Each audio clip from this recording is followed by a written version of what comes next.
Hi നമസ്കാരം. പുതിയൊരു വീഡിയോയിലേക്ക് സ്വാഗതം. കഴിഞ്ഞ ദിവസം പറഞ്ഞു നിർത്തിയെടുത്തത് തന്നെ നമുക്ക് തുടങ്ങാം. മത്സര പരീക്ഷകൾക്കിലൂടെ നേടിയെടുക്കാൻ പറ്റുന്ന വിജയങ്ങൾ പ്ലാൻ ചെയ്തുകൊണ്ട് നമ്മുടെ ഒരു കരിയർ പ്ലാൻ ചെയ്യുമ്പോൾ കഴിഞ്ഞ തവണ നമ്മൾ പറഞ്ഞത് ആ പരീക്ഷയുടെ ടഫ്നെസ് അല്ലെങ്കിൽ അതെങ്ങനെ ക്ലിയർ ചെയ്യാമെന്നുള്ള ചിന്തകളിലേക്കാണ് സാധാരണഗതിയിൽ നമ്മളെല്ലാവരും ചെന്ന് പെട്ടുപോകുന്നത്. അതിൽ കറങ്ങി കരിയർ വൈസുള്ള ചിന്തകൾ അധികം ആഴത്തിൽ പോകാതെ മത്സര പരീക്ഷയിൽ മാത്രം ഒതുങ്ങി നിന്ന് പോകുന്നതാണ് നമ്മൾ സാധാരണ അനുഭവിക്കുന്ന ഒരു ട്രാജഡി എന്ന് പറയുന്നത്. അതുകൊണ്ട് തന്നെ എന്തിന് ആ കരിയർ വേണം, എന്തുകൊണ്ട് ആ ജോലി തന്നെ തനിക്ക് വേണം എന്നുള്ളത് വ്യക്തമായി മനസ്സിലാക്കിയതിന് ശേഷം വേണം കരിയർ പ്ലാൻ ചെയ്യുക എന്നാണ് കഴിഞ്ഞ വീഡിയോയിൽ നമ്മൾ പറഞ്ഞത്. അപ്പോൾ അത് ഞാനൊന്ന് ആവർത്തിക്കുകയാണ്. Before you decide on taking up a career, may be based on competitive examination or any other way, ensure that you have a clear cut answer to why should I become that particular officer or why should I go for that kind of a career. അത് ഉറപ്പുവരുത്തിയതിന് ശേഷം വേണം അതിന് വേണ്ടിയിട്ടുള്ള അധ്വാനം തുടങ്ങുക എന്ന് നമ്മൾ പറഞ്ഞു. എൻ്റെ പ്രിയപ്പെട്ട കൂട്ടുകാരെ, നിങ്ങൾ ഈ വീഡിയോ കണ്ടു തുടങ്ങിയിട്ടുണ്ടെങ്കിൽ ഈ ഒരു വീഡിയോ നിങ്ങൾക്ക് തീർച്ചയായിട്ടും ഉപകരിക്കും. നിങ്ങൾക്കല്ലെങ്കിൽ നിങ്ങളുടെ കുടുംബത്തിലുള്ള കരിയറൊക്കെ പ്ലാൻ ചെയ്യുന്ന, ഇപ്പോൾ പഠിച്ചുകൊണ്ടിരിക്കുന്നതും അടുത്ത് തന്നെ +2 അല്ലെങ്കിൽ ഡിഗ്രിയൊക്കെ കഴിഞ്ഞ് എങ്ങനെയെങ്കിലും ഒരു ജോലിയൊക്കെ നേടി സ്വന്തം കുടുംബത്തെ സ്വന്തം അധ്വാനം കൊണ്ട് പരിപാലിച്ച് മുന്നോട്ട് പോകണമെന്ന് താല്പര്യപ്പെടുന്ന ആൾക്കാർക്ക് ഉപകരിക്കും. അതുകൊണ്ട് നിങ്ങളിത് തീർച്ചയായിട്ടും സേവ് ചെയ്യുക. അതുപോലെ ഈ ചാനൽ സബ്സ്ക്രൈബ് ചെയ്തതിന് ശേഷം തീർച്ചയായിട്ടും നിങ്ങൾ മറ്റുള്ളവർക്ക് ഷെയർ ചെയ്യുകയും നിങ്ങളുടെ അഭിപ്രായങ്ങൾ കമൻറ്റ് ചെയ്യുകയും ചെയ്യുക. കാരണം നിങ്ങൾ ഓരോ കമൻറ്റിൽ നിന്നും തീർച്ചയായിട്ടും നിങ്ങൾക്ക് വേണ്ട പുതിയ അറിവുകൾ ഏത് മേഖലകളിലാണ് എന്നുള്ളതിനെപ്പറ്റി എനിക്ക് വ്യക്തമായൊരു ധാരണ കിട്ടും. അതനുസരിച്ച് എനിക്ക് നിങ്ങളെ കൂടുതൽ ആഴത്തിലുള്ള മേഖലകളിലേക്ക്, കൂടുതൽ പരപ്പിലേക്ക് കൊണ്ടുപോകാൻ സാധിക്കും. ഓക്കെ, കഴിഞ്ഞ 18 വർഷത്തിലധികമായി കരിയർ ഓറിയൻറ്റേഷൻ രംഗത്തും കോമ്പറ്റേറ്റീവ് എക്സാമിനേഷൻ വിന്നിംഗ് സ്ട്രാറ്റജി രംഗത്തുമാണ് എൻ്റെ എക്സ്പെർട്ടീസ് ഉള്ളതെന്ന് നിങ്ങൾക്കറിയാമല്ലോ. ഡയറക്ഷൻ എന്ന സ്ഥാപനം 2006 ഫൗണ്ട് ചെയ്തതിനു ശേഷം 2025 എത്തി നിൽക്കുമ്പോൾ 18 വർഷത്തിനപ്പുറം ഒരുപാട് ആൾക്കാരെ വിജയത്തിലേക്ക്, അവരുടെ കരിയർ ഡ്രീമുകൾ റിയലൈസ് ചെയ്യുന്നതിലേക്ക് നയിക്കുവാൻ ചെറിയ രീതിയിൽ സഹായിക്കാൻ കഴിഞ്ഞിട്ടുണ്ട് എന്നുള്ളതിൻ്റെ അഭിമാനത്തോടു കൂടിയാണ് ഇത്തരത്തിലുള്ള അറിവുകളില്ലാത്തതുകൊണ്ട് മാത്രം നഷ്ടപ്പെട്ടു പോകുന്ന ഒരുപാട് നല്ല ഉദ്യോഗസ്ഥരെ ഈ സമൂഹത്തിൽ നഷ്ടപ്പെടരുത് എന്നുള്ള ഒരു താല്പര്യത്തിലാണ് ഞാൻ ഈ ഒരു വീഡിയോ സ്റ്റാർട്ട് ചെയ്തിട്ടുള്ളത്. So subscribe it and share to your friends, family and all. ഇന്ന് ഞാൻ കൈകാര്യം ചെയ്യാൻ പോകുന്ന വിഷയം എന്ന് പറയുന്നത്, നമ്മളൊരു കോമ്പറ്റേറ്റീവ് എക്സാമിനേഷന് ഇറങ്ങി പുറപ്പെടുമ്പോൾ നമ്മളുടെ ഇപ്പോഴുള്ള കഴിവുകൾ, അതായത് ഇപ്പോൾ എനിക്ക് എന്തൊക്കെ അറിയാമെന്നുള്ളത് ഒരുപാട് സ്വാധീനിക്കുന്നത് കൊണ്ട് പല മേഖലകളിലേക്കും മത്സര പരീക്ഷയെ പേടിച്ച് കടന്നു ചെല്ലാത്ത ആൾക്കാരുണ്ട്. അവരോടാണ് ഇന്ന് എനിക്ക് പറയാനുള്ളത്. അതായത് നിങ്ങൾ ഏതെങ്കിലും ഒരു മേഖലയിൽ കരിയർ വേണമെന്ന് തീരുമാനിച്ചാൽ അതിൽ വൈ ക്ലിയർ ആയി കഴിഞ്ഞു. എനിക്ക് എന്തുകൊണ്ട് ഞാനൊരു ബാങ്ക് ഓഫീസർ ആകണം എന്നുള്ളതിനോ, അല്ലെങ്കിൽ എന്തുകൊണ്ട് ഞാൻ സെൻട്രൽ ഗവൺമെൻറ്റിൻ്റെ ഉദ്യോഗസ്ഥനാകണം എന്നുള്ളതിനോ, അതല്ലെങ്കിൽ എന്തുകൊണ്ട് ഞാൻ കേരള ഗവൺമെൻറ് ഉദ്യോഗസ്ഥൻ, അതിലൊക്കെ പല കാറ്റഗറീസ് നടക്കും. ഇപ്പോൾ ചില ആൾക്കാർക്ക് ഇൻകം ടാക്സ് ഇൻസ്പെക്ടർ ആകണമെന്ന് താല്പര്യമായിരിക്കും, ചിലർക്ക് ഒരു ബാങ്ക് ഓഫീസർ ആകണമെന്നുള്ള താല്പര്യമായിരിക്കും, ചിലർക്ക് ഒരു അധ്യാപകനാകണമെന്നുള്ള താല്പര്യമായിരിക്കും, ചിലർക്ക് ഒരു പോലീസ് ഓഫീസർ ആകണം എന്നായിരിക്കും, ചിലർക്ക് പോസ്റ്റൽ ഡിപ്പാർട്ട്മെൻറ്റിൽ വേണമെന്നായിരിക്കും താല്പര്യം. അങ്ങനെ പല താല്പര്യങ്ങളും പലർക്കും ഉണ്ടാകും. അപ്പോൾ അത് വൈ ക്ലിയർ ആകുമ്പോഴാണ് ആ താല്പര്യത്തിന് നമ്മൾ വ്യക്തമായൊരു രൂപം നൽകുന്നത്. എനിക്കൊരു എന്തെങ്കിലും ഒരു ജോലി വേണം എന്നുള്ള സാധാരണഗതിയിലുള്ള ചിന്തകൾക്കപ്പുറത്തേക്ക് എനിക്ക് ഒരു പോലീസ് ഓഫീസർ ആകണം, അല്ലെങ്കിൽ എനിക്കൊരു നല്ലൊരു അധ്യാപകൻ അല്ലെങ്കിൽ അധ്യാപികയാകണം, അല്ലെങ്കിൽ എനിക്ക് കോളേജിലെ ഒരു അസിസ്റ്റൻറ്റ് പ്രൊഫസർ ആകണം എന്നൊക്കെ നമ്മൾ തീരുമാനിക്കുമ്പോൾ തീർച്ചയായിട്ടും നമ്മൾ എന്താവുകയാണ്, വൈ ക്ലിയർ ആയി കഴിഞ്ഞു, അല്ലേ, എന്തുകൊണ്ട് എന്നുള്ളത് വ്യക്തമായി കഴിഞ്ഞു. ഇനി ഹൗ എന്നുള്ളതാണ് നമ്മളെ സ്വാധീനിക്കാൻ പോകുന്ന ഘടകം എന്ന് പറയുന്നത്. അപ്പോൾ ഞാൻ പറഞ്ഞു വരുന്നത്, ഈ ഹൗ എന്നുള്ളത് നിങ്ങളെ വൈ ഡിസൈഡ് ചെയ്യുന്നതിൽ ഒരുപാട് സ്വാധീനിച്ചു കഴിഞ്ഞാൽ വൈ എന്നുള്ളതിൻ്റെ നിങ്ങളുടെ ഉത്തരം പലപ്പോഴും അത് കളേർഡായിരിക്കും, അല്ലെങ്കിൽ നമ്മൾക്ക് ശരിക്കുള്ളൊരു ഉത്തരമായിരിക്കില്ല കിട്ടുന്നത്. ശരിക്കും ഇഷ്ടമില്ലാത്ത ഏതെങ്കിലും മേഖല, ശരിക്കും എന്താകണമെന്ന് താല്പര്യമില്ലാത്തൊരു മേഖലയിലേക്ക് നമ്മൾ കരിയർ സ്റ്റാർട്ട് ചെയ്ത് പോകാനും കുറച്ച് കഴിയുമ്പോൾ അതൊക്കെ മടുപ്പുണ്ടാകാനും സാധ്യതയുണ്ട്. അപ്പോൾ കോമ്പറ്റേറ്റീവ് എക്സാമിനേഷനിലൂടെ സെലക്ട് ചെയ്യപ്പെടുന്ന മേഖലകളിൽ നമ്മൾ തിരഞ്ഞെടുക്കുന്ന കരിയർ ഓപ്ഷനിലേക്ക് എത്തുവാൻ വേണ്ട മത്സര പരീക്ഷയിലെ ഘടകങ്ങൾ, അതായത് അതിലെന്തൊക്കെ തരത്തിലുള്ള ചോദ്യങ്ങൾ വരുന്നു, അല്ലെങ്കിൽ എന്തൊക്കെ സ്റ്റേജസ് ഉണ്ട് എന്നുള്ളത് നമ്മൾ ഒരുപാട് സ്വാധീനിക്കേണ്ടതില്ല എന്നാണ് എനിക്ക് പറയാനുള്ളത്. നിങ്ങൾ ഏതെങ്കിലും, അതായത് ബേസിക് ക്വാളിഫിക്കേഷൻ എന്താണ് വേണ്ടത് എന്നുള്ളതിനെ പറ്റി നല്ലൊരു ധാരണ വേണം. ഉദാഹരണമായിട്ട് ഒരു ഇൻകം ടാക്സ് ഇൻസ്പെക്ടർ ആകണമെന്നാണ് നിങ്ങളുടെ ആഗ്രഹമെങ്കിൽ, അല്ലെങ്കിൽ ബാങ്കിൽ ഒരു ക്ലർക്ക് അല്ലെങ്കിൽ ഓഫീസർ ആകണമെന്നാണ് നിങ്ങളുടെ ആഗ്രഹമെങ്കിൽ നിങ്ങളൊരു ഗ്രാജുവേറ്റ് ആയിരിക്കണം. അപ്പോൾ ഒരു ഗ്രാജുവേഷൻ എന്നുള്ളത് എഡ്യൂക്കേഷനിൽ നമ്മൾ എന്തായാലും ഗ്രാജുവേഷൻ എടുക്കുമെന്നുള്ളത് തീരുമാനിക്കുകയും ഏജ് ലിമിറ്റിനുള്ളിൽ തന്നെ ആ ക്വാളിഫിക്കേഷൻ എടുക്കുന്നുണ്ടെന്ന് ഉറപ്പുവരുത്തുകയും ചെയ്യണം. സാധാരണഗതിയിൽ ബാങ്കിങ് മേഖലയിലും മറ്റുള്ള ജോലിയിൽ ക്ലറിക്കൽ ജോലി ഒരു 27 വയസ്സ് വരെയുള്ള ജനറൽ കാൻഡിഡേറ്റ്സിനാണ് സാധാരണ ഇതിൽ എഴുതാൻ പറ്റുക. അതുപോലെ തന്നെ SSCയിലൊക്കെ മിക്കവാറും പോസ്റ്റുകൾക്ക് 27 വയസ്സ്, എല്ലാ പോസ്റ്റുകൾക്കും അപ്ലൈ ചെയ്യാൻ പറ്റണമെങ്കിൽ 27 വയസ്സ് കഴിയരുത്. പിന്നെ അതിൽ 30 വയസ്സുള്ള 32 വയസ്സുള്ള കാറ്റഗറീസിനും അപേക്ഷിക്കാൻ പറ്റും, അതുവരെയുള്ള കാൻഡിഡേറ്റ്സിന് അപേക്ഷിക്കാൻ പറ്റുന്ന ചില പോസ്റ്റുകളുണ്ട് എന്നുള്ള വാസ്തവമാണെങ്കിൽ എല്ലാ പോസ്റ്റുകളും അപേക്ഷിക്കാൻ പറ്റുന്ന ഏജ് എന്ന് പറയുന്നത് ഏകദേശം ഒരു 27 വരെയാണ്. അപ്പോൾ ഒരു 20 വയസ്സാകുമ്പോഴത്തേക്കും ഡിഗ്രി പൂർത്തിയാക്കുകയും പിന്നീട് 27 വയസ്സിനുള്ളിൽ തന്നെ ഇതെല്ലാം നേടിയെടുക്കുകയും ചെയ്യുന്ന ഒരു രീതിയിലൊരു പ്ലാനാണ് വേണ്ടത്. അപ്പോൾ ഒരു ഗ്രാജുവേഷൻ വേണമെന്ന് തീരുമാനിക്കേണ്ട ഘടകങ്ങൾ ഇതൊക്കെയാണ്. പിന്നെ അതുപോലെ നിങ്ങൾക്ക് ടീച്ചിങ് മേഖലയിലാണ് ഒരു ജോലി വേണ്ടത് എങ്കിൽ അതിനൊരു ഗ്രാജുവേഷൻ ഉള്ളത് എപ്പോഴും നല്ലതാണ്. ഏത് വിഷയത്തിലാണ് പഠിപ്പിക്കാൻ ഉദ്ദേശിക്കുന്നത് എന്നുള്ളതിൽ ഒരു ഗ്രാജുവേഷൻ ചെയ്യുക. അതിൽ പിന്നെ പ്രൊഫഷണൽ കോഴ്സായ B.Ed ചെയ്യുക. അതല്ലെങ്കിൽ +2 കഴിഞ്ഞ് അല്ലെങ്കിൽ ഡിഗ്രി കഴിഞ്ഞിട്ട് DLED അല്ലെങ്കിൽ ഡിപ്ലോമ ചെയ്യുക. നേരത്തെ നമ്മൾ TTC എന്ന് പറഞ്ഞിരുന്നത് പോലുള്ള കോഴ്സുകൾ ചെയ്യുക എന്നുള്ളതാണ് ചെയ്യാനുള്ളത്.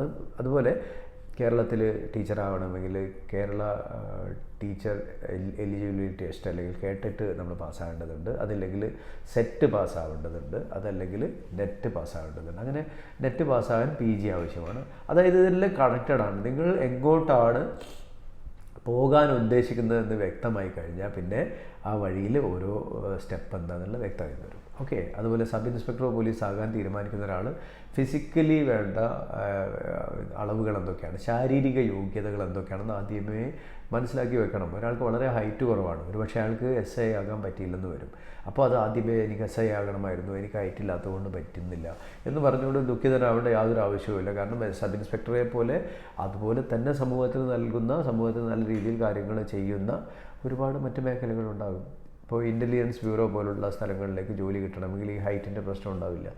അതുപോലെ ഒരുപക്ഷെ ഒരു IAS ഉദ്യോഗസ്ഥനാകണമെങ്കിൽ നിങ്ങൾക്ക് വലിയ പ്രശ്നം ഉണ്ടാവില്ല. അങ്ങനെ നമ്മളുടെ ശാരീരിക യോഗ്യതകളും മറ്റും പ്രയാസമുണ്ടാക്കുന്ന ജോലികൾ വേണമെന്നുള്ളൊരു വാശിയൊക്കെ ആദ്യമേ ഒഴിവാക്കിയിട്ട് നമ്മൾക്ക് ഉള്ള ശാരീരിക യോഗ്യതകൾ വെച്ചുകൊണ്ടൊക്കെ നേടാവുന്ന ജോലി ഏതൊക്കെയാണെന്ന് ലിസ്റ്റ് ചെയ്യുന്നത് നന്നായിരിക്കും. എന്ന് ഞാൻ പറഞ്ഞു വന്ന ഒരു കാര്യം, നമ്മൾക്ക് എന്താകണം എന്നുള്ളതിനെപ്പറ്റി വ്യക്തമായ ധാരണ ഉണ്ടാവുക, അത് എന്തുകൊണ്ടാണെന്നുള്ളത് ക്ലിയർ കട്ടായിട്ട് മനസ്സിലുണ്ടാവുക, പിന്നെ എങ്ങനെ എന്നുള്ളതിലേക്ക് പിന്നെയാണ് ഫോക്കസ് ചെയ്യുന്നത്. ഓക്കെ.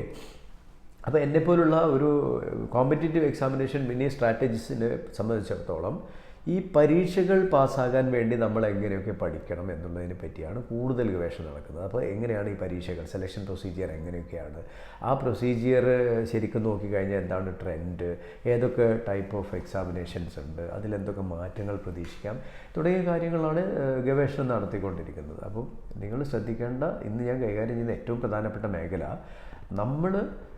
നമ്മളുടെ എഡ്യൂക്കേഷനുമായി ബന്ധപ്പെട്ട് പഠിച്ചിട്ടില്ല എന്നുള്ള ഒരൊറ്റ കാരണം കൊണ്ട് മാത്രം ഒരു പ്രത്യേക കോമ്പറ്റേറ്റീവ് എക്സാമിനേഷൻ നമ്മൾക്ക് എളുപ്പമാവുകയോ അല്ലെങ്കിൽ പ്രയാസമാവുകയോ അല്ലെങ്കിൽ സാധ്യമാവുകയോ അസാധ്യമാവുകയോ ചെയ്യുമോ എന്നുള്ളതാണ്. സാധാരണയുള്ളൊരു ധാരണ അതാണ്. നമ്മൾ മാത്തമാറ്റിക്സ് പഠിച്ച ഒരാളാണ്, മാത്സിൽ ബിരുദം നേടിയ ഒരാളാണ്, ബാങ്ക് കിട്ടാനുള്ള സാധ്യത കൂടുതലാണ് എന്നൊക്കെയുള്ള പല ധാരണകളുമുണ്ട്. ഞാൻ ആദ്യമേ പറയട്ടെ, അങ്ങനെ യാതൊന്നുമില്ല. ഈ സെലക്ഷൻ പ്രൊസീജിയറിൽ ആ സെലക്ടിങ് ഏജൻസി പറയും ക്വാളിഫിക്കേഷൻ എന്താണ്. ഒരു ക്വാളിഫിക്കേഷൻ ഗ്രാജുവേഷനാണെന്ന് പറഞ്ഞാൽ അറിയേണ്ട ഒരു കാര്യം, ഏതൊരു ഗ്രാജുവേറ്റിനും കയ്യെത്തിപ്പിടിക്കാവുന്നത് തന്നെയായിരിക്കും ആ കോമ്പറ്റേറ്റീവ് എക്സാമിനേഷൻ എന്ന് പറയുന്നത്. അപ്പോൾ ഉദാഹരണമായിട്ട് ബാങ്ക് പരീക്ഷയിലെ അല്ലെങ്കിൽ SSC പരീക്ഷയിലെ മാത്തമാറ്റിക്സ് എന്ന് പറയുന്നത് ഒരു ഭീകരതയല്ല. മാത്തമാറ്റിക്സ് ജീനിയസായ അല്ലെങ്കിൽ MSc മാത്സ് കഴിഞ്ഞവർക്ക് മാത്രമുള്ളതല്ല. BSc മാത്സോ MSc മാത്സോ കഴിഞ്ഞവർക്ക് വല്ലാത്തൊരു അഡ്വാൻറ്റേജ് ഉണ്ടെന്നും പറയാൻ പറ്റില്ല. കാരണം തിയററ്റിക്കൽ മാത്തമാറ്റിക്സ് ചോദിക്കുന്ന SSCയുടെ പരീക്ഷയിലും മറ്റും ചിലപ്പോൾ അവർക്കൊരു 50% കാര്യങ്ങൾ കുറേയൊക്കെ അറിയുന്നതായിരിക്കും, എന്നാൽ അത് ബ്രഷ് അപ്പ് ചെയ്യേണ്ടി വരും. എന്നാൽ ക്വാണ്ടിറ്റേറ്റീവ് എന്ന് പറയുന്ന സാധാരണ നമ്മൾ പറയുന്ന പെർസെൻറ്റേജ്, ആവറേജ്, അങ്ങനെയുള്ള മേഖലകളിലൊക്കെ ഗ്രാജുവേഷൻ വരെ പഠിക്കുന്നതിനിടയിൽ ഒരുപാടൊന്നും പഠിക്കുന്നില്ല. നമ്മൾ 10ാം ക്ലാസ് കഴിഞ്ഞതിന് ശേഷം ഒരുപാടൊന്നും അത്തരം മേഖലകൾ പഠിക്കുന്നില്ല. അപ്പോൾ ഒരു ഡിഗ്രി കഴിഞ്ഞിട്ടോ അല്ലെങ്കിൽ ഡിഗ്രി ഫൈനൽ ഇയർ പഠിക്കുന്ന സമയത്തോ നമ്മൾ കോമ്പറ്റേറ്റീവ് എക്സാമിനേഷൻ ബാങ്ക് അല്ലെങ്കിൽ SSC പരീക്ഷയ്ക്ക് വേണ്ടി പഠിച്ചു തുടങ്ങുമ്പോൾ ഒരു BSc മാത്സുകാരനും BA ഇംഗ്ലീഷുകാരനും BComകാരനും BTechകാരനും ഒക്കെ തന്നെ ആദ്യം ഈ ലെവൽ എന്താണ്, എത്രമാത്രം നമുക്കറിയാമെന്നുള്ളതാണ് പരിശോധിക്കുന്നത്. അത് കഴിഞ്ഞാൽ ഇപ്പോൾ ഡയറക്ഷനിലൊക്കെ ഒരു ഇവാലുവേഷൻ ടെസ്റ്റ് നടത്തും. അത് ഇവാലുവേഷൻ ടെസ്റ്റ് എന്ന് പറഞ്ഞാൽ ഞങ്ങൾക്കറിയും പോലെ തന്നെ കാൻഡിഡേറ്റ്സിനും അറിയാനാണ് അവരെവിടെ നിൽക്കുന്നതെന്നുള്ളത്. അത് മനസ്സിലാക്കിയിട്ട് എനിക്ക് ഈ മേഖലകളൊന്നും ശ്രദ്ധിക്കാനുണ്ട് എന്ന് തിരിച്ചറിവ് മതി. ഒരിക്കലും അടുത്തിരിക്കുന്ന ആളൊരു ബിടെക്കുകാരനോ അല്ലെങ്കിൽ MSc മാത്സുകാരനോ ചെയ്തതിൽ തന്നെക്കാളും ഒരു 5 മാർക്ക് കൂടുതലാണ് എന്നുള്ളതിനൊരു ദുഃഖമോ അതിലയ്യോ ഇനി ഇങ്ങനെയാണ് ഇവരെ തോൽപ്പിക്കുക എന്നുള്ള ഒരു ചിന്തയൊന്നും ആവശ്യമില്ല. കാരണം നമ്മുടെ മത്സരം എപ്പോഴും മത്സര പരീക്ഷയിൽ അടുത്തിരിക്കുന്ന ആളോടല്ല, നമ്മളോട് തന്നെയാണ്. നമ്മൾ കൂടുതൽ ബെറ്റർ ആവുക എന്നുള്ളതാണ് ഏറ്റവും പ്രധാനപ്പെട്ട കാര്യം. എപ്പോഴും ഓർക്കുക, കോമ്പറ്റേറ്റീവ് എക്സാമിനേഷനിൽ യൂണിവേഴ്സിറ്റി എക്സാം പോലെ ഒരു പ്രത്യേക പെർസെൻറ്റേജ് മാർക്ക് കിട്ടുന്നവരെ ജയിപ്പിക്കുകയും ഫസ്റ്റ് ക്ലാസ് കൊടുക്കുകയും ഫസ്റ്റ് ക്ലാസ് വിത്ത് ഡിസ്റ്റിങ്ഷൻ എന്ന് ഡിക്ലെയർ ചെയ്യുന്ന പരിപാടിയല്ല. പകരം മൊത്തം വേക്കൻസിയുമായി റിലേറ്റഡ് ആണ്. നിങ്ങളുടെ സ്കോർ എത്രയായാലും മൊത്തം വേക്കൻസി എത്രയുണ്ട്, അപ്പോൾ ഏറ്റവും കൂടുതൽ മാർക്ക് കിട്ടുന്ന ആൾ മുതൽ താഴേക്ക് ഇങ്ങനെ റിസർവേഷൻ ടേൺ ഒക്കെ അനുസരിച്ച് എത്ര പേരെ വരെ എടുക്കാൻ പറ്റും എന്നുള്ളവരെ മാത്രമാണ് എടുക്കുന്നത്. അപ്പോൾ അതാണ് ഒരു കോമ്പറ്റീഷൻ എന്ന് പറയുന്നത്. അപ്പോൾ നമ്മളൊരു ലെവലിൽ അപ്പുറത്തേക്ക് പോയിട്ടില്ലെങ്കിൽ ആ കോമ്പറ്റീഷനിൽ ഓട്ടോമാറ്റിക്കായിട്ട് നമ്മൾ പിന്തള്ളപ്പെടും. അതെപ്പോഴും നമ്മൾ ഓർക്കേണ്ട ഏറ്റവും പ്രധാനപ്പെട്ട ഒരു കാര്യമാണ്. അപ്പോൾ മാത്തമാറ്റിക്സ് പഠിച്ചിട്ടില്ല ഡിഗ്രിക്ക് എന്നുള്ളത് കൊണ്ട് എനിക്ക് ബാങ്ക് പറ്റില്ല അല്ലെങ്കിൽ SSC എനിക്ക് പറ്റില്ല എന്നൊന്നും നിങ്ങൾ തീരുമാനിച്ച് കളയരുത്. നമ്മൾ നേരത്തെ വൈ ക്ലിയർ ആയല്ലോ, എന്തുകൊണ്ട് നമ്മൾ ആ ഓഫീസറാണെന്ന് ക്ലിയർ ആയി കഴിഞ്ഞാൽ ഹൗ ക്ലിയർ ആവുമെന്ന് ഞാൻ പറഞ്ഞതാണ്. എനിക്ക് അവിടെ എത്തിയേ തീരൂ, അതിന് മാത്സ് പഠിക്കണം, ഞാൻ തയ്യാറാണ്. ഈ മനോഭാവം ഉണ്ടെങ്കിൽ നിങ്ങൾ പഠിച്ചെടുക്കാൻ പറ്റുന്ന മാത്സ് മാത്രമേ ഉള്ളൂ. പിന്നെ മാത്രമല്ല, ഈ പരീക്ഷകളൊക്കെ തന്നെ ഇപ്പോൾ ട്രാൻസ്ഫോർമേറ്റീവ് സ്റ്റേജിലാണ്. മെല്ലെ മെല്ലെ മാത്തമെറ്റിക്സിന് വെയിറ്റേജ് ഇല്ല. നേരത്തെ മാത്തമെറ്റിക്സിന് പുറമേ പറയുന്ന വെയിറ്റേജേ ഉള്ളൂ, ഇംഗ്ലീഷിനായിരുന്നു കൂടുതൽ വെയിറ്റേജ് ഉള്ളത്. ഇപ്പോഴും ആ വെയിറ്റേജ് അങ്ങനെ തന്നെയാണ് മെയിൻറ്റെയിൻ ചെയ്തുകൊണ്ടിരിക്കുന്നത്. ഇപ്പം ബാങ്ക് പരീക്ഷകളിൽ വരുന്ന മാറ്റങ്ങളൊരു സൂചന ഇപ്പോൾ SBI PO നോട്ടിഫിക്കേഷനിൽ അതിൻ്റെ മെയിൻ എക്സാമിനേഷൻ്റെ സ്ട്രക്ചറിൽ വന്നിട്ടുണ്ട്. മെയിൻ പരീക്ഷയിൽ ഇംഗ്ലീഷിന് പിന്നെ വെയിറ്റേജ് ഇല്ല, പിന്നെ QAക്കോ റീസണിങ്ങിനോ വെയിറ്റേജ് ഇല്ല. വെയിറ്റേജ് കൂടുതൽ വരുന്നത് ജനറൽ അവെയർനെസ് എന്ന പാർട്ടിനാണ്. ജനറൽ അവെയർനെസ് കൂടുതലായി ചെയ്യുന്നത് ഇംഗ്ലീഷ് പേപ്പറൊക്കെ വായിക്കുന്ന ഒരാളാണ് എന്നുള്ളത് കൊണ്ട് തന്നെ ഇംഗ്ലീഷിന് ഇൻഡയറക്റ്റ് വെയിറ്റേജ് ഉണ്ടെന്ന് വേണമെങ്കിൽ പറയാം. അതേസമയത്ത് പ്രിലിംസ് എക്സാമിനേഷൻ ഇംഗ്ലീഷ് നല്ല വെയിറ്റേജും ഉണ്ട്, അത് വ്യക്തമായ വെയിറ്റേജ് ഉണ്ട്. പ്രിലിംസിൻ്റെ എടുത്ത് നോക്കുമ്പോൾ റീസണിങ്ങിലും QAയിലും 30 ചോദ്യങ്ങൾ വീതവും, അതേസമയത്ത് ഇംഗ്ലീഷിൽ 40 ചോദ്യവുമാണുള്ളത്. അതേസമയത്ത് മെയിൻസിലേക്ക് വരുമ്പോൾ ഇംഗ്ലീഷിൻ്റെ വെയിറ്റേജ് കുറയുന്നു. നേരത്തെ ഉണ്ടായിരുന്ന വെയിറ്റേജ് ഒന്നും QAക്കോ റീസണിങ്ങിനൊന്നും കിട്ടുന്നില്ല, പകരം GAക്ക് നല്ലൊരു വെയിറ്റേജ് വരുന്നു. അപ്പോൾ അതൊക്കെ സൂചനകളാണ്. സാധാരണ വിഷയം പഠിച്ചു വന്ന ആൾക്കാർക്കും ബാങ്കിൽ ഓഫീസർമാരാകാൻ സാധിക്കുമെന്നും ഓഫീസർമാരായി വിജയിക്കുന്നവരിൽ എഞ്ചിനീയർമാരും മാത്രമല്ല, അല്ലെങ്കിൽ മാത്തമെറ്റിക്സ് കഴിഞ്ഞ് വന്നവർ മാത്രമല്ല, ബാക്കിയുള്ള എല്ലാ മേഖലയിലുള്ള ആൾക്കാരുണ്ട് എന്നും SBI പോലുള്ള ഓർഗനൈസേഷൻ തിരിച്ചറിഞ്ഞിരിക്കുന്നതെന്ന് വേണം മനസ്സിലാക്കാൻ. അപ്പോൾ നമ്മൾ വിജയിക്കാൻ തീരുമാനിച്ച മേഖലയിൽ പഠിക്കാൻ എന്തൊക്കെയുണ്ട് എന്നുള്ളത് അറിയുന്നതും അത് പഠിച്ചെടുക്കുമെന്ന് തീരുമാനിക്കുന്നതുമാണ് ശരിയായ വഴി. അല്ലാതെ ഞാൻ പഠിച്ചിട്ടുണ്ട് അതുകൊണ്ട് എനിക്കിത് എളുപ്പമാണ്, ഞാൻ പഠിച്ചിട്ടില്ല അതുകൊണ്ട് എനിക്കത് അസാധ്യമാണ് എന്ന രീതിയിൽ ചിന്തിക്കുന്നവർക്ക് നമുക്ക് ഇഷ്ടപ്പെട്ടൊരു കരിയറിലേക്ക് എത്തിപ്പെടുക എന്നുള്ളത് ഒരു പ്രയാസമാകാൻ ചില മെൻ്റൽ ബ്ലോക്കുകൾ കാരണമായിരിക്കും. ഈ കാര്യം നിന്ന് നിങ്ങൾ തീർച്ചയായിട്ടും ഓർക്കേണ്ടതുണ്ട്. ഓക്കെ, അപ്പോൾ നമ്മൾ പറഞ്ഞത് എന്താണ്? നമ്മളുടെ ക്വാളിഫിക്കേഷനുമായി ബന്ധപ്പെട്ട് ആ ക്വാളിഫിക്കേഷൻ ഉള്ളത് കൊണ്ട് കോമ്പറ്റേറ്റീവ് എക്സാമിനേഷനിൽ ആ മേഖല എനിക്ക് തകർത്തെഴുതാൻ പറ്റും എന്നുള്ള ചിന്ത ഒരു പരീക്ഷയിലും നമുക്ക് ഭൂഷണമല്ല. ചെറിയൊരു അഡ്വാൻറ്റേജ് ഉണ്ടാവുമായിരിക്കും ആ ഡിഗ്രി കഴിഞ്ഞ ആൾക്കാർക്ക്, പക്ഷേ അത് നമുക്ക് നമ്മളുടെ പരിശ്രമത്തിലൂടെയും പ്രാക്ടീസിലൂടെയും മേക്കപ്പ് ചെയ്യാവുന്നേ ഉള്ളൂ. അപ്പം ഡിഗ്രിക്ക് മാത്സ് പഠിച്ച ഒരാൾക്ക് മാത്സ് കുറച്ചൊരു അഡ്വാൻറ്റേജ് ഉണ്ടെങ്കിലും അയാൾക്കും ഇംഗ്ലീഷും റീസണിങ്ങും ഒക്കെ പുതുതായിട്ട് പഠിച്ചെടുക്കേണ്ട മേഖലയാണ്. കറണ്ട് അഫയേഴ്സും ഒക്കെ അങ്ങനെ തന്നെ വേണ്ടതാണ്. അപ്പോൾ അവിടെയൊക്കെ നമുക്ക് അല്ലാത്തവർക്ക് ജേർണലിസ്റ്റുകൾക്ക് നല്ല സാധ്യതകളുണ്ട് എന്നുള്ള രീതിയിൽ വേണം തീർച്ചയായിട്ടും നിങ്ങളെല്ലാവരും ഈ ഒരു കാര്യം എടുക്കാനെന്നാണ് ഒരു പ്രധാനമായിട്ടും എനിക്ക് പറയാനുള്ള ഒരു കാര്യം. ഓക്കെ, പിന്നെ രണ്ടാമത്തെ ഒരു പ്രധാനപ്പെട്ട കാര്യം, PSC പരീക്ഷകളൊക്കെ എടുത്ത് നോക്കുന്ന സമയത്ത് ഞാൻ പറയും, ജനറൽ തസ്തികകളിലെ PSC പോസ്റ്റുകളിലൊക്കെ നിങ്ങൾ നോക്കിയാൽ ഏറ്റവും പ്രധാനപ്പെട്ട ചില മേഖലകളുണ്ടാവും. ആ മേഖലകളിൽ നിന്ന് എസ്കേപ്പ് ചെയ്തുകൊണ്ട് നമുക്കിഷ്ടമുള്ള മേഖലകൾ മാത്രം ഫോക്കസ് ചെയ്യുന്ന രീതി ശരിയായിരിക്കില്ല. അതൊന്നും ഓർത്തേക്കുക. അപ്പം ഇന്ന് നമ്മളിപ്പോൾ കൈകാര്യം ചെയ്യുന്ന വിഷയം എന്ന് പറയുന്നത് നമ്മളെ ക്വാളിഫിക്കേഷൻ ഉള്ള ഒരു കാര്യം, ക്വാളിഫിക്കേഷൻ ഒരു സബ്ജക്റ്റ് പഠിച്ചിട്ടുണ്ട് എന്നുള്ളത് കൊണ്ട് മാത്രം കോമ്പറ്റേറ്റീവ് എക്സാമിനേഷന് നമുക്കൊരു വല്ലാത്ത അഡ്വാൻറ്റേജ് ഉണ്ടാകുമെന്ന് തെറ്റിദ്ധരിക്കരുത് എന്നാണ് ഞാൻ പറഞ്ഞതിൻ്റെ അർത്ഥം. ഇനി വേറൊരു കാര്യം കൂടി, നമ്മൾ ഈ സാധാരണ കോമ്പറ്റേറ്റീവ് എക്സാമിനേഷൻ പറയും പോലെ തന്നെ നമ്മൾ പറയുന്ന ഒരു സംഗതിയാണ് സിവിൽ സർവീസ് പോലുള്ള സംഗതികൾ. സിവിൽ സർവീസ് പരീക്ഷയിൽ നമ്മൾ മെയിൻ പരീക്ഷയ്ക്ക് ഓപ്ഷണൽ സബ്ജക്റ്റ് എടുക്കുന്നത് നമ്മൾ ഡിഗ്രി പരീക്ഷയ്ക്ക് പഠിച്ച വിഷയമാണ് എന്നുള്ളത് കൊണ്ട് മാത്രം ഒരു അഡ്വാൻറ്റേജ് നമുക്ക് കിട്ടുന്നില്ല. പഠിച്ച വിഷയമാകുമ്പോൾ ഒരു പരിചയമൊക്കെ ഉണ്ടാകും, ചില സബ്ജക്റ്റിൻ്റെ ഭാഗങ്ങളൊക്കെ പോകുമ്പോൾ ഇത് ഞാൻ പഠിച്ചതാണെന്നൊരു തോന്നലൊക്കെ ഉണ്ടാകുമെങ്കിലും കോമ്പറ്റേറ്റീവ് ആയിട്ട് എക്സാമിനേഷനിൽ ടോപ്പറാകാൻ മാത്രം അറിവ് നമുക്കതിലുണ്ടാകുമോ എന്നുള്ള കാര്യത്തിൽ സംശയമുണ്ട്. അതിന് ഫ്രഷ് ആയിട്ടുള്ള പഠനം ആവശ്യമാണ്. നിർവചനങ്ങൾ തുടങ്ങി അതിൻ്റെ ആഴത്തിലേക്ക് പോകേണ്ട ഒരു MA ലെവലിലുള്ള പഠനം ആവശ്യമാണ്. അപ്പോൾ അതുകൊണ്ട് ഞാൻ എൻ്റെ PG ചെയ്തത് ഇന്ന സബ്ജക്റ്റിലാണ് എന്നുള്ളത് കൊണ്ടൊരു പക്ഷേ എനിക്കത് പഠിച്ചെടുക്കാൻ കുറച്ചൊരു എളുപ്പം തോന്നും എന്നല്ലാതെ അതുകൊണ്ട് മാത്രം നമുക്കിതിന് ടോപ്പറായി കളയാം എന്നുള്ളൊരു ധാരണയൊന്നും വേണ്ട. പലപ്പോഴും ഡിഗ്രിക്കോ PGക്കോ പഠിക്കാത്ത സബ്ജക്റ്റ് എടുത്തിട്ട് സിവിൽ സർവീസ് പരീക്ഷയുടെ ടോപ്പേഴ്സ് ആവുന്ന ഒരുപാട് ആൾക്കാരുണ്ട്. എൻജിനീയറിംഗ് സബ്ജക്റ്റ് കഴിഞ്ഞ് വന്നതിന് ശേഷം ഹ്യൂമാനിറ്റീസ് സബ്ജക്റ്റ് എടുത്ത സോഷ്യോളജിയോ ഇക്കണോമിക്സോ അല്ലെങ്കിൽ ഹിസ്റ്ററിയോ ഒക്കെ എടുത്തിട്ട് പരീക്ഷ എഴുതിയ, മലയാളം ലിറ്ററേച്ചർ എടുത്ത് പരീക്ഷ എഴുതിയിട്ട് വിജയിക്കുന്ന ആൾക്കാരുണ്ട്. അത് പുതിയൊരു സബ്ജക്റ്റാണ് എന്നുള്ളത് കൊണ്ട് അവർക്ക് അതിനോട് തോന്നുന്ന ഒരു ആകർഷണീയത, താല്പര്യം ഇതിന് വളരെ പ്രധാനപ്പെട്ട കാര്യമാണ്. അപ്പോൾ നമ്മൾ ഡിഗ്രിക്ക് പഠിച്ച ഒരു വിഷയം നമ്മളെ കോമ്പറ്റേറ്റീവ് എക്സാമിനേഷന് നമുക്ക് വല്ലാത്തൊരു അഡ്വാൻറ്റേജ് തരുന്നില്ല എന്ന് പറയാനാണ് ഞാൻ ഇത്രയും പറഞ്ഞത്. ഇത് ഞാൻ പറയാൻ മറ്റൊരു പ്രധാനപ്പെട്ട കാരണമുണ്ട്. ചില ആൾക്കാരൊക്കെ പലപ്പോഴും ഞങ്ങളുമായിട്ടുള്ള ഇൻട്രാക്ഷനിലൊക്കെ പറയും, സാർ ഞാൻ എൻ്റെ ഭാഗ്യക്കേടിന് ഡിഗ്രിക്ക് അതാണ് പഠിച്ചത്, അതുകൊണ്ട് ഒരു ഉപകാരവും ഇല്ല, ഇതായിരുന്നു പഠിച്ചതെങ്കിൽ ഈ പരീക്ഷയ്ക്കെങ്കിലും ഉപകരിക്കുമായിരുന്നു എന്നൊക്കെ പറയുന്നത് കേൾക്കാറുണ്ട്. അത് അത്രമാത്രം ഒരു എന്താ പറയുക, നമ്മുടെ ജീവിതത്തെ വല്ലാതെ പിന്നോട്ട് അടുപ്പിക്കുന്ന ഒരു സംഗതി ഒന്നുമല്ല എന്നുള്ളത് എല്ലാവരെയും ബോധ്യപ്പെടുത്താനാണ് ഞാൻ പറയുന്നത്. ഉദാഹരണമായിട്ട് നമ്മൾ +2 കഴിഞ്ഞ് ഡിഗ്രിക്ക് പോകുന്ന സമയത്ത് നല്ല ഗൈഡൻസ് ഒന്നും കിട്ടിയെന്ന് വരില്ല. അപ്പോൾ കിട്ടാൻ സാധ്യതയുള്ള ഏതാണ്, എല്ലാവരും എല്ലാത്തിനും കൊടുക്കുന്നുണ്ട്, ഞാൻ ഇതിന് കൊടുക്കട്ടെ, ഇതിന് അവിടെ കിട്ടിയാൽ നല്ലതാണ്, ആ കോളേജ് കിട്ടിയാൽ രക്ഷപ്പെട്ടു, ഇങ്ങനെ കുറേ ആൾക്കാർ സൊസൈറ്റിയിലൊക്കെ പറഞ്ഞുകൊണ്ട് നടക്കുന്നുണ്ടാവും. അതൊക്കെ കേട്ട് നമ്മളൊരു കോഴ്സിനങ്ങ് പോവുക ചെയ്യുന്നത് അല്ലേ. ഡിഗ്രി ഫസ്റ്റ് ഇയറും കഴിഞ്ഞ് സെക്കൻഡ് ഇയറും കഴിയുമ്പോഴായിരിക്കും ചിലപ്പോൾ നമുക്കിത് താല്പര്യമുള്ളതാണോ, ഇനി ഇത് കഴിഞ്ഞിട്ട് ജോലിക്ക് സാധ്യതയുണ്ടോ എന്നുള്ളതിനെ പറ്റിയൊക്കെ നമ്മൾ ആലോചിക്കുന്നത്. അത് സ്വാഭാവികമായിട്ട് ജീവിതത്തിൽ സംഭവിക്കുന്നതിന് കാരണം കരിയർ വൈസ് ആയിട്ടുള്ള ഒരു ഓറിയൻറ്റേഷൻ നേരത്തെ കിട്ടാത്തതാണ്. എന്താകണം, ആരാകണം എന്നുള്ളതിനെ പറ്റി നല്ല ധാരണ ആദ്യമേ ഇല്ലാത്തത് കൊണ്ടാണ്. നമ്മൾ ഡിഗ്രി കഴിയുന്നതിന് ശേഷമായിരിക്കും മിക്കവാറും അയ്യോ ഇനി എന്താണ് ചെയ്യുക, ഒരു ജോലി വേണമല്ലോ, എങ്ങനെയാണ് ജോലിയൊക്കെ ആൾക്കാർക്ക് കിട്ടുന്നത് എന്നുള്ളതിനെ പറ്റിയൊക്കെ ആലോചിക്കുന്നത്. അപ്പോൾ അത്തരം കാര്യങ്ങൾ സ്വാഭാവികമായിട്ട് ജീവിതത്തിൽ സംഭവിച്ചു. ഇനി അത് കഴിഞ്ഞിട്ട് അതിനെ ബ്ലെയിം ചെയ്തുകൊണ്ടിരുന്നാൽ ബാക്കിയുള്ള ജീവിതവും കൂടി അങ്ങ് ഒരു വശത്തായി പോകുമെന്നുള്ളതാണ് യുവാക്കളെല്ലാവരും മനസ്സിലാക്കേണ്ടത്. നിങ്ങൾ ഏത് ഡിഗ്രി എടുത്താലും കുഴപ്പമൊന്നുമില്ല.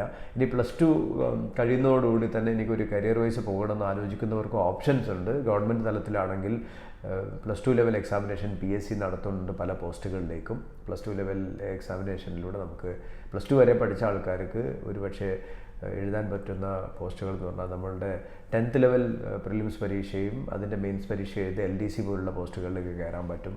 പിന്നെ പോലീസ് കോൺസ്റ്റബിൾ പോലുള്ള, സിവിൽ പോലീസ് ഓഫീസർ പോലുള്ള പോസ്റ്റുകൾക്കും +2 ആണ് യോഗ്യതയായിട്ട് വരുന്നത്. അതൊക്കെ എഴുതാൻ പറ്റും. പിന്നെ സെൻട്രൽ ഗവൺമെൻറ്റിലാണ് SSC CHSL പരീക്ഷ എഴുതിയിട്ട് സെൻട്രൽ ഗവൺമെൻറ്റിലെ ഗ്രൂപ്പ് D തുടങ്ങിയ തസ്തികകളിലേക്കൊക്കെ നമുക്ക് പിന്നെ എടുക്കാൻ പറ്റും. അതുപോലെ തന്നെ കോൺസ്റ്റബിളറി ഉണ്ട്, കോൺസ്റ്റബിൾ ആവാനുള്ള യോഗ്യതകളും 10ാം ക്ലാസ് +2 മെട്രിക്കുലേഷൻ തുടങ്ങിയ ലെവലുകളാണ്. അതുകൊണ്ട് നിങ്ങൾ ഏതുവരെ പഠിക്കണമെന്ന് തീരുമാനിക്കുക. അത് ആ പഠിച്ചത് വെച്ചുകൊണ്ട് ഏത് ടൈപ്പ് ഓഫ് കരിയറാണ് വേണ്ടത് എന്ന് തീരുമാനിക്കുക, അതിന് വേണ്ട രീതിയിലുള്ള കാര്യങ്ങൾ ചെയ്യുക. ഇതാണ് ചെയ്യേണ്ടത്. അല്ലാതെ കഴിഞ്ഞുപോയ കോഴ്സിനെ പറ്റിയൊക്കെ ആലോചിച്ച് നിരാശപ്പെടുന്നതിൽ അർത്ഥമില്ല. ഇത് ഞാൻ പറയാനുള്ള ഒരു പ്രധാന കാരണം എന്താ വെച്ചാൽ, പഠിച്ചത് ഹിസ്റ്ററിയാണ് സാർ, ഒരു ഉപകാരവുമില്ല, ഈ ബാങ്ക് പരീക്ഷയ്ക്കൊന്നും പഠിക്കാൻ പറ്റില്ല, അല്ലെ ഇക്കണോമിക്സ് ആണ് പഠിച്ചത് സാർ, ഒരു പ്രത്യേകിച്ച് ഒരു ഗുണവും ഇല്ല ബാങ്കിന് എന്നൊക്കെ പറയുന്നവർ കേട്ടിട്ടുണ്ട്. പക്ഷേ ഈ കാറ്റഗറിയിൽ നിന്നൊക്കെ തന്നെ ബാങ്ക് ഓഫീസേഴ്സ് ആയിട്ടുള്ള സ്റ്റുഡൻസ് ഉണ്ട് എനിക്ക് എന്നുള്ളതിൽ നിന്നും എനിക്ക് പറയാൻ പറ്റുന്ന ഏറ്റവും പ്രധാനപ്പെട്ട കാര്യം, നിങ്ങൾ എന്തു പഠിച്ചു എന്നുള്ളതല്ല, നിങ്ങൾക്ക് എത്രമാത്രം വ്യക്തമായിട്ട് ഈ ജോലി അല്ലെ ഈ കരിയർ എനിക്ക് വേണം, അത് നേടിയെടുക്കാൻ വേണ്ടി അധ്വാനിക്കാനും ആ അധ്വാനം ഇഷ്ടപ്പെടാൻ ഞാൻ തയ്യാറാണ് എന്നുള്ളൊരു ഫീലിങ്ങിലേക്ക് പോകാൻ പറ്റും. നിങ്ങൾക്ക് ജയിക്കാൻ പറ്റും. നിങ്ങളെ പഠിപ്പിക്കാനുള്ള സംവിധാനമുണ്ട്, ഓരോരുത്തരെയും വേണ്ട രീതിയിൽ പഠിപ്പിക്കാനുള്ള സംവിധാനമുണ്ട്. നിങ്ങൾ പഠിക്കാൻ തയ്യാറാവണം, പ്രാക്ടീസ് ചെയ്യാൻ തയ്യാറാവണം, എത്ര മാത്രമേ ഉള്ളൂ.